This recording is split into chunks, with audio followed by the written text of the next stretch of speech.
Welcome to An Honorable Profession, a podcast giving America hope since 2018. I'm Ryan Coonery. Along with Debbie Cox Bolton of the New Deal, I'm lucky enough to be your co-host.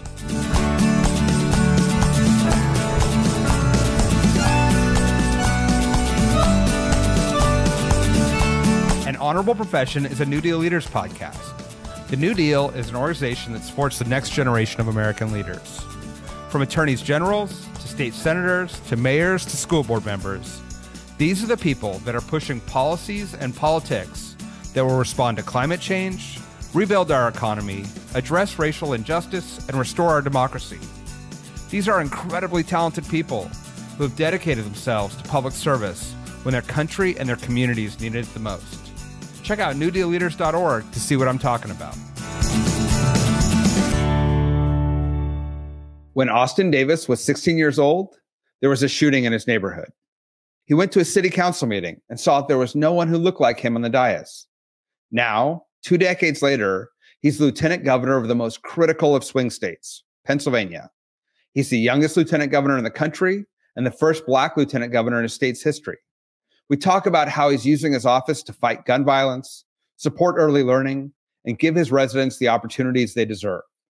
He also shares his insights on what it's like to have his governor go through the vetting process for national office, what messages resonate with swing voters, and how this election is all about freedom. Enjoy. Pennsylvania Lieutenant Governor Austin Daivs, welcome to An Honorable Profession. Well, thank you so much for having me. I thought I'd first start by asking, what's it like to be in the center of the storm, right?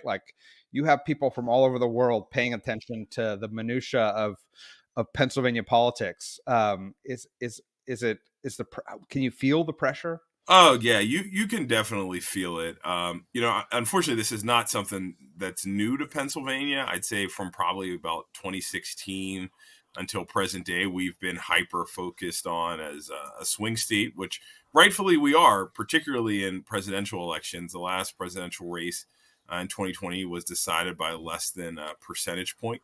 And I suspect that this presidential race is going to be decided roughly around the same margin. So we are truly a purple state. And I'd like to say that I think Pennsylvania is the most representative state of America. I mean, we have big cities like Pittsburgh and Philadelphia and small cities like Allentown and Reading, but also small working class communities like Aliquippa, McKeesport, in Chester, but also vast amounts of rural communities in the central part of the state. So I think we're really a microcosm of America. And so, that pressure just kind of comes with that political terrain, that kind of ideology. And it's exciting because you really get to see the candidates up close and personal, but it does put a lot of pressure on the elected officials in the state.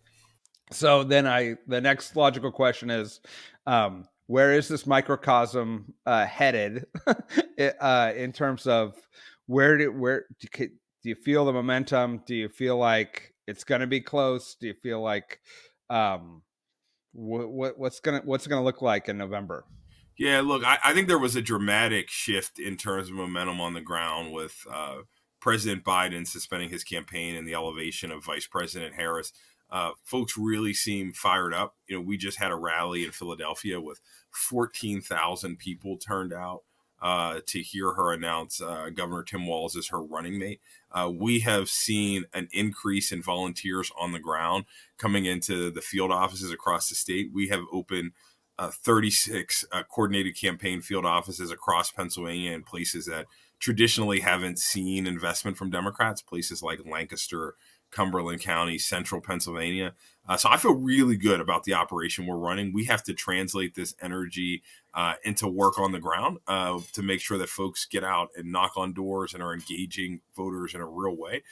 Because we have to own the ground in order to win Pennsylvania. We have to make sure we don't take any community for granted. And that means sometimes going to communities where it's hard to be a Democrat and talking to those voters as well. And so I think we're doing that. I think we're doing a good job of that. And I think we just got to keep it up for about the next 90 days. Do you have a sense as to what messages are resonating and which ones aren't in terms of from the national party and the candidates? I think people care most about kind of three things. I think they care about having family sustaining jobs to make sure that there's an economy that works for everyone, to help lower costs, to make sure that folks can get ahead economically, two, to make sure that we have safer communities. That's something that's incredibly important. I know that's what I focus on in a lot of my day-to-day work as lieutenant governor. And three, just to make sure we're creating ladders of opportunity to succeed, to make sure that the American dream isn't out of reach for anyone here in America. And I think that's what people really want to hear. And I think, as Vice President Harris's campaign gets ramped up, she's already talking about a lot of the issues that are important to working class families. I think we're going to continue to see her roll out some policy prescriptions to some of our biggest problems. But I think those are the three things that really folks want to hear on the ground. Okay. Well, we can't wait to see the fruits of all that work pay off for both your state and the country and the world.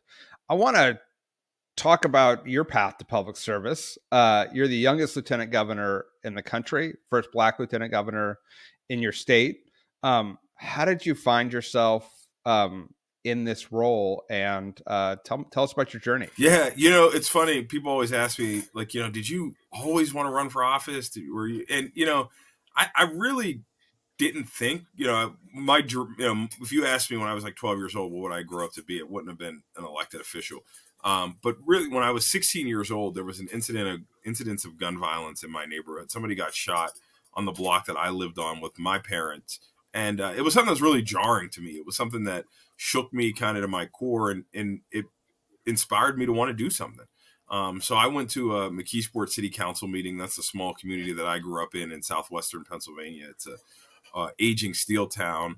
And, there were a few things that I noticed when I went to that council meeting. One, there was nobody in city government talking about the issue of gun violence. So I decided to roll up my sleeves and get involved in my community and start a youth-led gun violence reduction program to help combat gun violence in my community.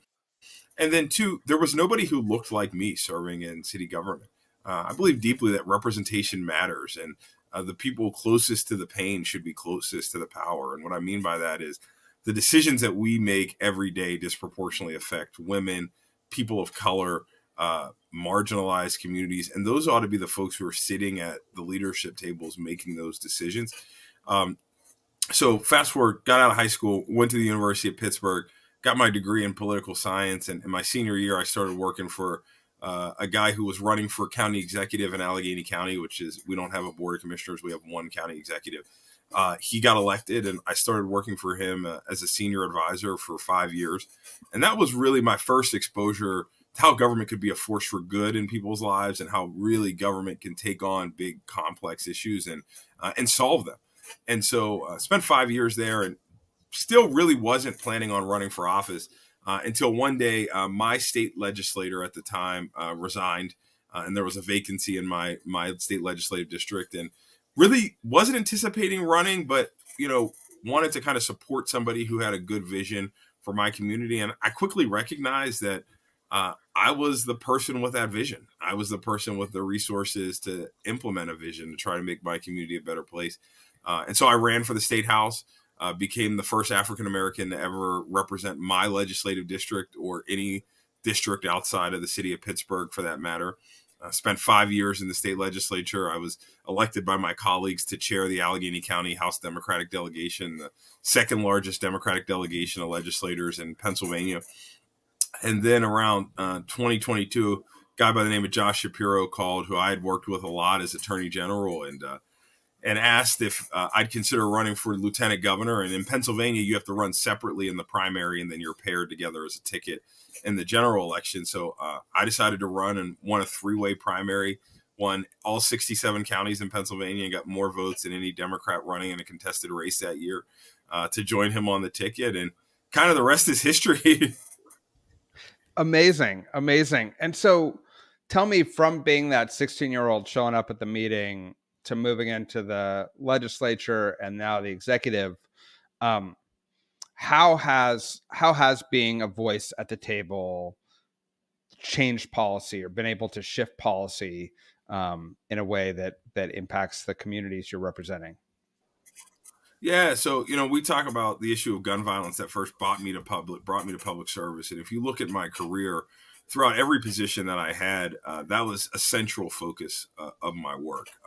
So obviously when I was a young person, helped start a youth-led organization to combat gun violence. Then at the county, I helped create the first Office of Violence Prevention in the Allegheny County Health Department to take on gun violence from a public health perspective. Got to the state legislature and helped create the first, we called it the Gun Violence Reduction Initiative grants to help drive out dollars to community groups who are doing the work to combat gun violence in our communities. Today, it's called the Violence Intervention VIP, Violence Intervention Prevention Grant Programs. We started that investment when I was in the House, so I think about a $5 million investment. In the budget we just passed, we passed $45 million for community groups to help take on gun violence. And I do a lot of that work now, directing those resources as the chairman of the Pennsylvania Commission on Crime and Delinquency, which the governor appointed me after we were elected to office. And so it's still a major focus of the work that I do. We're helping right now to stand up the first Office of Gun Violence Prevention in Pennsylvania. So we've done a lot of work to make and create safer communities. And so that's, just kind of, I would say, I've spent my entire career working to make sure Pennsylvania's communities are safer. What interventions, policies, or programs are you seeing that are having the most impact on reducing gun violence? The one thing that I've learned as I've gone through this whole process, there's not one program. It's got to be a comprehensive approach to tackling this issue. It's got to be about investing in the community-based organizations that are doing the work in the community. It's got to be about supporting law enforcement who is doing a heroic job every day to help keep our community safe, to make sure that they have the resources that they need. But it's also about addressing the root causes of poverty. And that means making sure we're investing in our education system to make sure that every child has access to a quality education, making sure that we're investing in workforce development programs so that young people have an opportunity to get out of school, join a union through an apprenticeship program, join a workforce development program. If you want to go to college, that's great. We want it to be affordable. But we know the quickest way to take a gun out of somebody's hand is to put a paycheck in it. And so we have to create multiple ladders of opportunities for folks to succeed. And we have to recognize that, there are multiple routes to success, and everybody's American dream may look a little different, but we want to make sure we create multiple routes for folks to get there. Love it. And I think part of that, they may not tie together immediately, is some of the early childhood investments that you're engaging in, where you're really getting upstream even before we start talking about paychecks and after school programs. But can you talk about sort of how you've tried to shift the budget to prevent and give people more opportunity?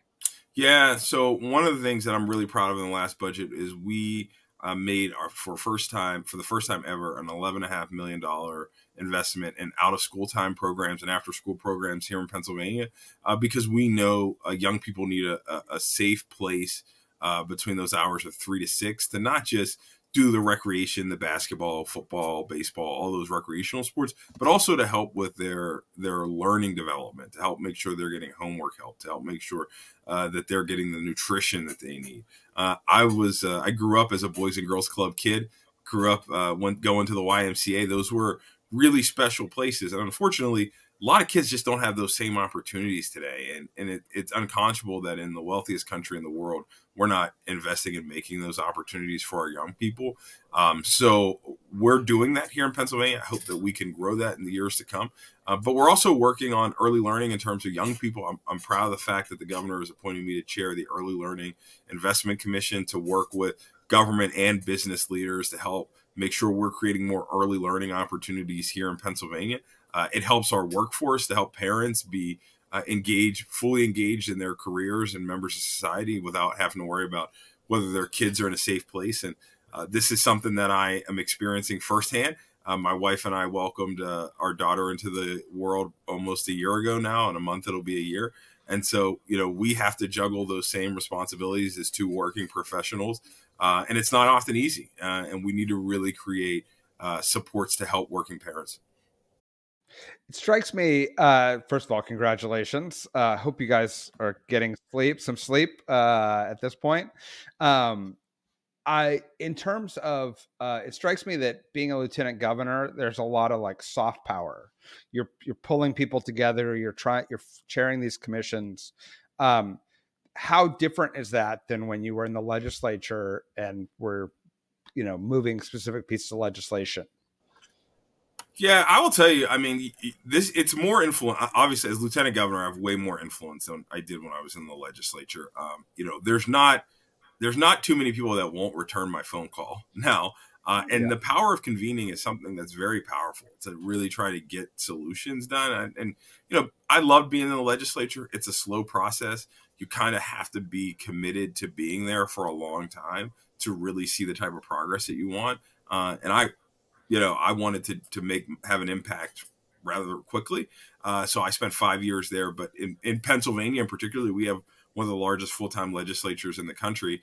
So it's not unusual to have members who have served for 20 to 25 years in the Pennsylvania General Assembly. So there's like a longer tenure there. But, I think the power that we've been able to include is from soft power, but also appointments like chairing the Pennsylvania Commission on Crime and Delinquency, chairing the Early Learning Investment Commission, has really allowed us to focus on a number of key policy areas that we can have a real impact in. So I'd encourage any lieutenant governor around the country to really look at the way we've structured our office and use it as a model. I think I'm the first lieutenant governor in Pennsylvania history to have a policy director. And so that's because we are working every day in tandem with the governor to help shape policy. My policy director is a part of the governor's policy office. So we are there every day helping to craft policy for the good people here in Pennsylvania. That's interesting. Yeah, I mean, I was going to sort of ask, like, what do people not know about the job of lieutenant governor that they may be surprised to hear? I don't know that folks would be surprised to hear this, but like the number one job of lieutenant governor is to be a strong governing partner for the governor. You really, in this role, to be successful, have to have a strong relationship and partnership with your governor. And I'm incredibly blessed to have the opportunity to work with Josh Shapiro every day, and the fact that we have been able to build such a strong relationship that's built on a foundation of trust and respect for one another. And so, I'd encourage folks that, like, if you're in this role, you have to have a solid relationship with your governor. You have to, figure out a way to work as a team. And that will make you more influential in terms of policy inside the Capitol, but also outside the Capitol as well. And, I think I mean, we mentioned at the beginning, Josh Shapiro, amazing leader, New Deal leader as well. And so we're all big fans, and was on the short list for vice president selection for Kamala Harris. How do you sort of, how did you manage all there's the external dynamics of his selection, and then there's internal dynamics of like, what's this going to mean? How could it impact the state politics? Can you talk a little bit about what your experience was like through that vetting process and the speculation?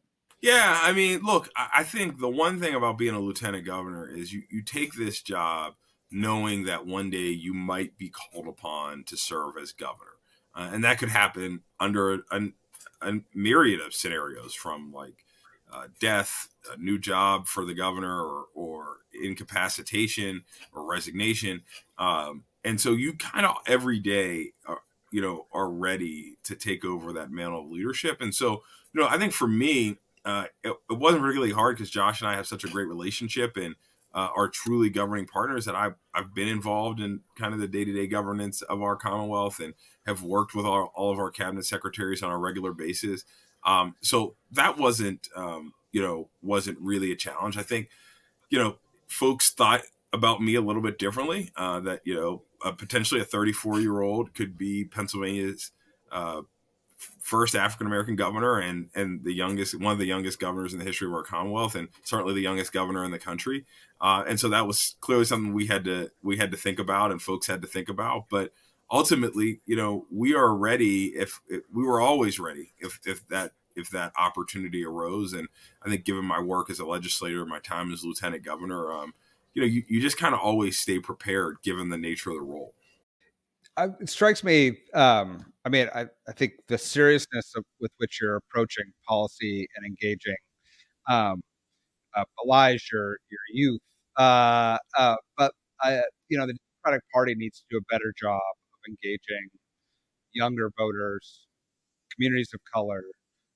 Where do you see the opportunities um, from your position for the party to really build a generational support for our politics?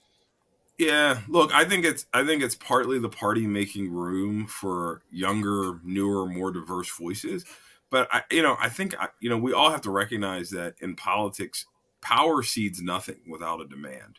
And so I think young people, diverse folks who want to get involved in the process have to like take that first step to say, I'm going to run for county commissioner, or I'm going to run for the state senate or the state house, right? You have to kind of step out there and put yourself out there for those leadership positions, because quite frankly, if you're waiting for the chairman of the Democratic Party to come knocking on your door and say, hey, we want you to run, that happens for some people, I guess, but like 9 times out of 10, that usually isn't the way that people find their entry into politics.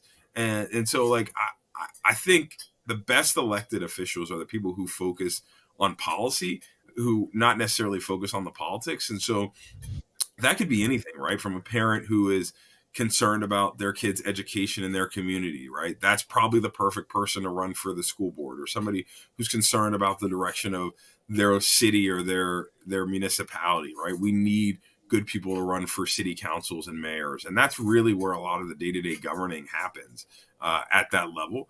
I'd encourage folks to really think about doing some type of public service. And I think we all have a responsibility. And I'm certainly not saying everybody has to run for office. That may not be, the particular way of service for some people, but some people should run for office. And it's important that new voices happen. And I think we just saw a huge generational shift from President Biden to Vice President Harris. And I think you're only going to see a bigger shift in the years to come. I firmly believe we are on the cusp of probably an explosion of millennials getting elected to the U.S. Senate and governors' offices around the country. And so I think you're going to start seeing elected leaders be younger and younger, and probably more representative of what America truly looks like.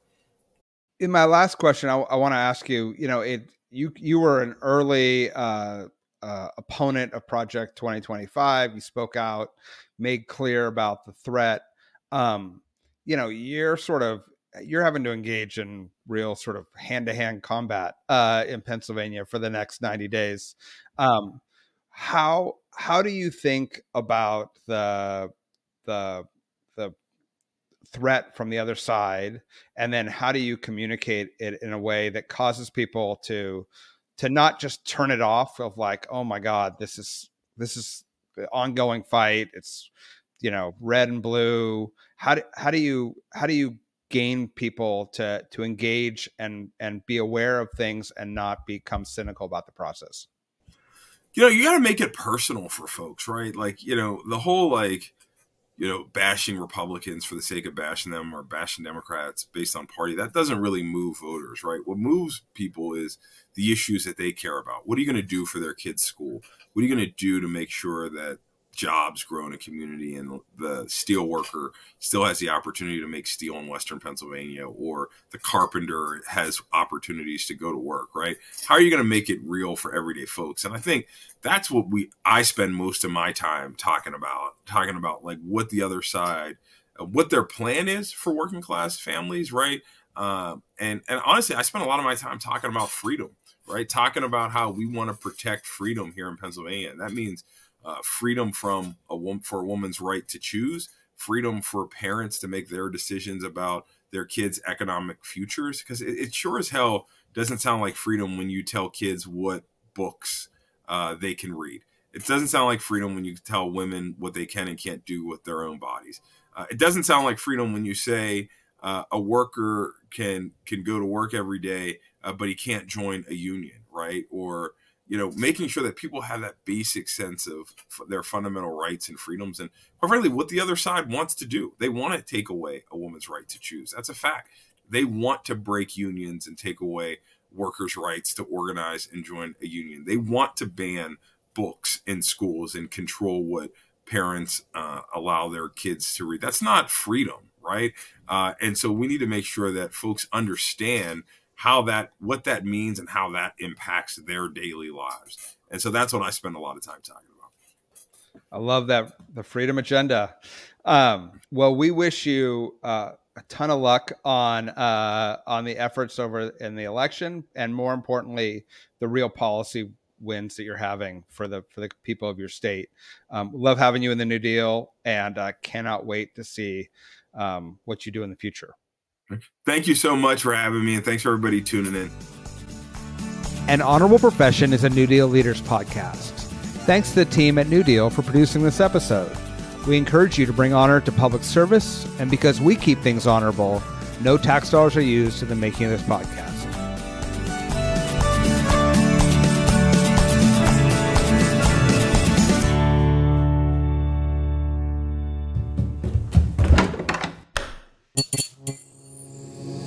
This podcast is part of the Democracy Group.